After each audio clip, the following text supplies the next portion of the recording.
เมื่อมาต้นไว้ต้นจะโหดต้นกันมาทำมาบ้านอยู่อายบ่เคยนอนฟังแล้วเสียงวอนทำหาว่าบ้านเกิดทำหาทินกำเนิดบ้านเกิดแต่เดินหนาคอยคนทำหน้าสีหน้าถามมาสออย่างไรคอยสั่งหมอจังถามสอถามสนคนคือหมอใส่คุณมาเคยก่อขอบเสือไป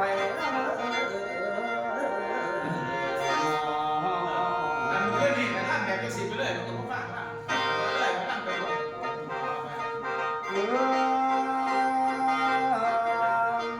จะสิมาเดี๋ยวก่อนนะ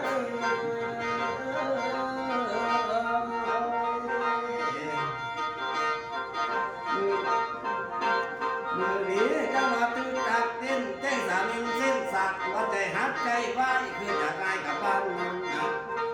ฟังเสียงคันเสียงเบาคือสิเอาเป็นคุณมาสู้ซี่สอบใส่อยากเป็นไพ่แม่สายคอยให้ในลูกขี่ไล่ไทยกำลำมองขั้นว่ามีไผ่ปองกับแม่นุ่นโตแล้ว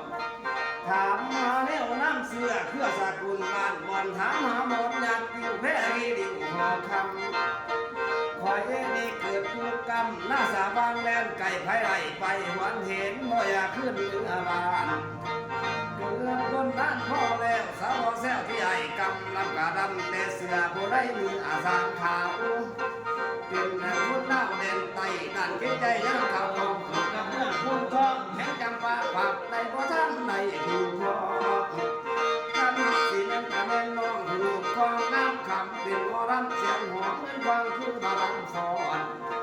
ถามเพื่อยังหาน้องหรือไว้ป้องอยากเป็นครูอยากเหตุสู้สมอเจ้าผู้ดีมาพอเจ้าผู้นี้ก็นายพี่ภูมิใจกับว่าเป็นแฟนไผ่บาราคือเนื้อบ้านถามมาเรียนหาบ้านสถานท้องถิ่นในบ้านเชียงทุ่งบ้านโนดินผู้แถวผู้ปกปากคำสิคุณนายอยู่ประจำเกิดมากับกลุ่มหนึ่งนั้นบ้านคนในเสียก็น้ำใจแทนดีเกือบผู้คนงานบ้านเดี๋ยวนี้มีเงินท่านร้อนสุนคนดำกับกำเกิดมาเป็นหัวล้ำเพียงแต่ล้ำรอดินให้ไทยบ้านเดินหูมาเจ้าผู้ว่าบ้านหน้าบ่หน้านุ่นนางจะอยากผูกตัวที่แม่พ่อคุณอีกคนป่าแม่น้ำมาหน้าแค้นรวยเราช่วยมากดำดีนอกนางเอ้ยไปบ้ายางแต่ช่วยคอยยามมือไว้สิบ่นี้ยามพามีกินเพื่อนขั้นในกินยามใหญ่โมแดงไฟพอลาโมอีกินเกียงแก่นอยางเจ้าผู้ฟังเรื่องน้ำหัวที่คุณอยากกินฟ้าน้อยคือน้อยลองหักตีฟ้าผัดน้ำหัวยางบ่อยคำแบกแม่รักว่าแกงปลาข้าวขั้นมาสิพูดล้ำก็อยากขอเป็นดวงส่วนบานที่กวางวัดหัวและส่วนตอนแก่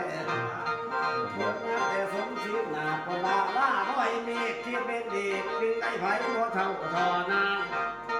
สีจำปาป้าไว้สิขอไล่ละก่อนอีแม่พวกหลอกซ้อนสิละเจ้าข้างนี้